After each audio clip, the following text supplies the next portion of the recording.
around the Northwest Metro. And like I said last time, I kind of get this idea from Gleeman and the Geek. They do their podcast from breweries and restaurants in the Minneapolis area. Again, they have a much higher listenership than we do at this point. I mean, I think they're in the tens of thousands of downloads. We're not there yet. Yes. So we had over 5. We had over awesome. 5. Yeah. So we are. I think our deal is we're going to try to hit the North and Northwest Metro in terms of breweries and other places we could possibly go. Yeah. And sometimes it'll be at Dave's house. Sometimes it might be at my house. But I think more often than not, we're going to try to get out to these places and do it from different spots. Yeah. But we are going to do this podcast. We decided every 2 weeks. It's just it at this point when we're just starting out, it's tough to do it every week.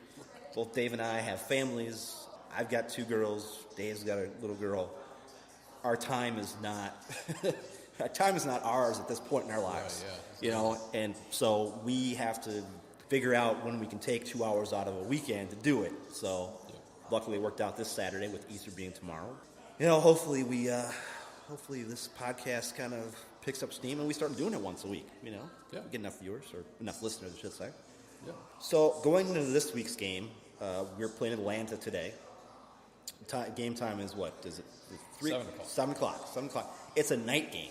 Yes. So not only is it a cold game, the sun won't even be out. Nope. So you can't get the sun to warm you up. Exactly. 7 o'clock, the lights are going to come on. The field's going to be cold. Do you think there's going to be a lot of people who aren't coming to this game because it's going to be so cold? What do you think the attendance is going to be like tonight? So I think they're going to announce a sellout. Well, of course they're going to announce a sellout. It did. It sold out. Yeah. But, I have a feeling the stand's going to be much emptier than a sellout. Yeah. I take that back. Everybody last year knew the weather. Yeah. And they still came out. But it was the first game. That's true. It was the first game. And now we're coming off a 3-0 loss. Mm-hmm. Yeah, it'll be interesting. Yeah. I think if I were to bet, I'll say it's like 18,000. Yeah. Well, the Dark Clouds will all be there. Right. Because they're always. That doesn't matter what the weather is. It could be a flipping tornado. Yes. And the Dark Clouds would be out there doing their chants and things. Because they're some crazy fans. And I respect those guys immensely for all they do. Yeah. But I don't know if I could get that far into being a fan of a team. I totally respect it. I do. But I couldn't be a Dark Cloud. There's no way I could. Yeah, I think I'm a member of American Outlaws. Yeah. And, in that situation, I'm okay with it. I go to maybe, one national team game every couple of years. Yeah. And so, standing in the supporter section all game, chanting, singing, that's pretty. It's pretty easy to do, but doing that 17 games, a season, I just would not be able to either. No way. And more power to them. It's fantastic. They bring a lot of energy. We should probably mention True North Elite. Yes, they are good. And I think we have the record for most supporter groups because there's the Pioneers, there's the Fists of North. Ooh, Fists of North? They're like the ultra group. There's the Red Loons, the communist group. Mm-hmm. There are more. Okay. I don't remember what they are. I want to apologize for the music in here. Somehow they turned the music on. So we're going to take a little break, grab another round of beers, and see if we can get this music turned down in here. All right, we are back. We got our refills. The doors have been opened here at Omni. We were in the back room. They've now opened the doors up all the way. So it might be a little more, festive, if you want to call it. Yeah, festive. Festive, yeah. I like that idea. Yeah. I like that. So, Dave, you want to talk about Atlanta a little bit? Yeah, so I kind of wanted to go over what we see on paper between these two teams. So if we look at the head-to-heads, they play twice, technically 3 times in preseason. we've got a win for them, a win for us. Yeah. Of course, it was 6-1 to them, 3-2 to us. It was a stoppage time game winner for us. Yes. I mean, seriously, that was probably the most exciting game It was, yeah.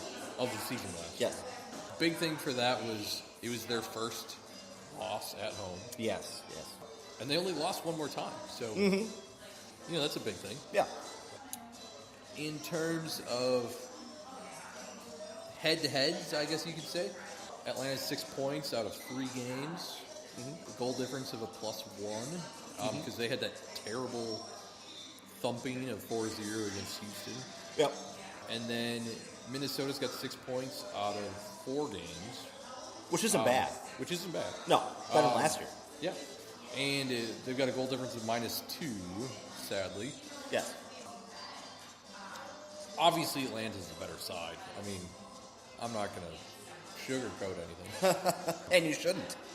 Yeah, I think that's without question. Yeah. Joseph Martinez is going for the season record for most hat tricks. He's only one away, and it's... What, game number 5? Yeah. That's And it's ridiculous. Like, what the hell? I can't even do a hat trick on FIFA. I mean, on the lowest levels, I've done it a couple times.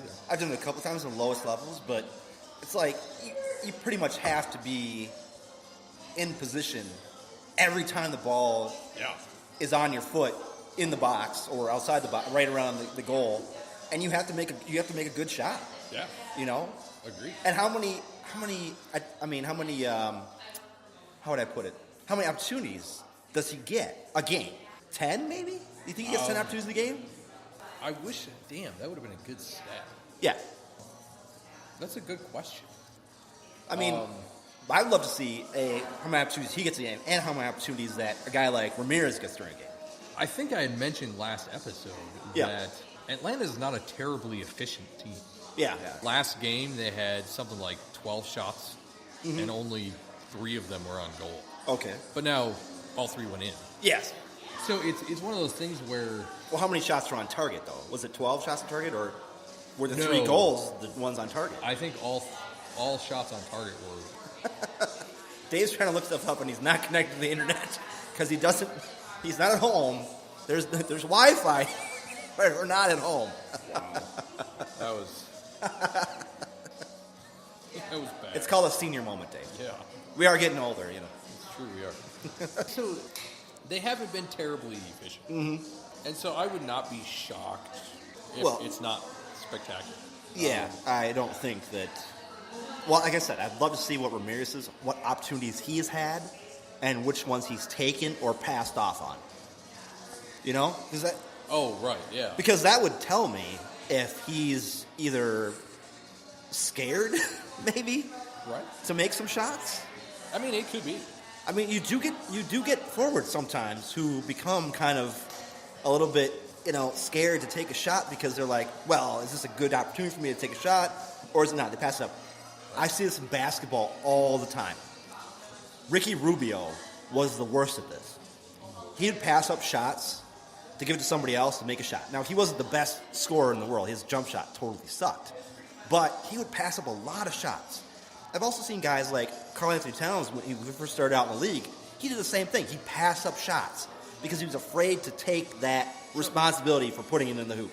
Sure. So I think sometimes forwards in soccer probably go through the same thing, where you're trying to set up a shot for another guy because you think, well, if I take the shot and if it doesn't go in, then I'm going to get, hell for that. But if I'm going to pass it out to this guy and he makes the shot, well, then it's good because I assisted on it. So, it works for me. Yeah, that's true. Quick pause.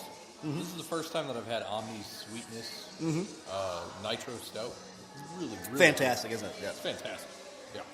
Aside from the team's efficiency, yes, Martinez is incredible. Yeah. He's got 4 goals. He's got 5 shots on goal. Okay. So he's 4 for 5. 4 for 5 on shots on goal. And on top of that, he's only had 8 shots. Only that dude 8 is efficient. Yeah, he's taken the shots but again, I would love to see how many opportunities he has. Because has he had 20 opportunities to take shots? And then he's given those up? Well, you know, And if that's the case, you know what that's telling me is this guy is super smart. Then he has no assists, so well, he at least hasn't participated in a goal. but maybe he's passing the ball back out because he can't get a shot, and maybe he's that smart where he knows, like he sees the field. I mean, he sees it, you know, for what it is, you know. And you know, and really, we talked about this already, but that's kind of what I want to see in a forward. Yeah. You know, if maybe Christian Ramirez should be a number 10. Yeah. I mean, maybe he feels more comfortable being in a role where his primary function is participating in the attack.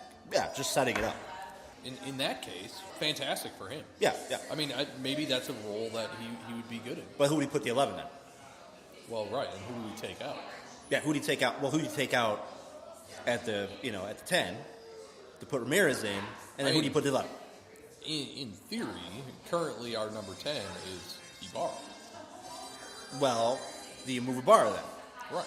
Because here's the thing, okay? We talked about this last podcast.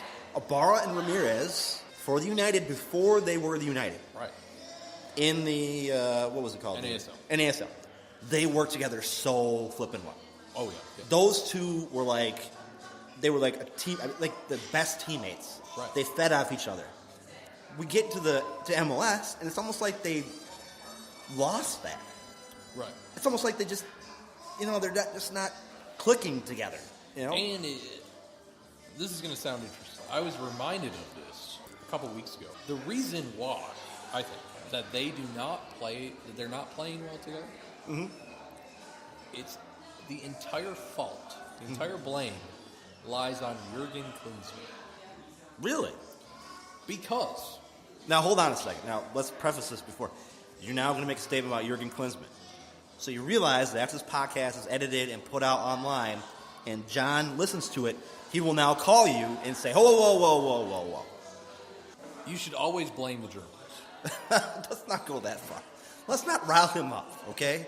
I got a call from him when we did the podcast. I got a call from him right away after you listened to it, talking about the Oregon Trail game at Target, that I said, hey, great idea, but I would never buy something like that, because $25 for a game I'm going to play once, and then I'm going to put it away, and I can play it online if I want to. You know? Then he calls me, and then he says, oh, you're talking about Germany, and blah. I'm like going, okay, you know what? Let's just not. And now you're going to do it again. We're going to do a phone call. Okay, so go ahead with your Jurgen Klinsmann. Why? So, as you mentioned, that year, that was 2014. Yeah. Ibarra was basically playing in the role that he played against New York and Chicago. Yes. So the number 10 spot, basically. Yes. And him and Christian were racking up the assist goals. Oh, yeah. I mean, fantastic partnership. Yeah. Jurgen sees this, or somebody saw it, called Ibarra up to the national team. Yep. He was put into the national team as a left winger. From that point, that is what he has played. Yeah. Even when he went down to Club Lyon and Liga MX. Yeah.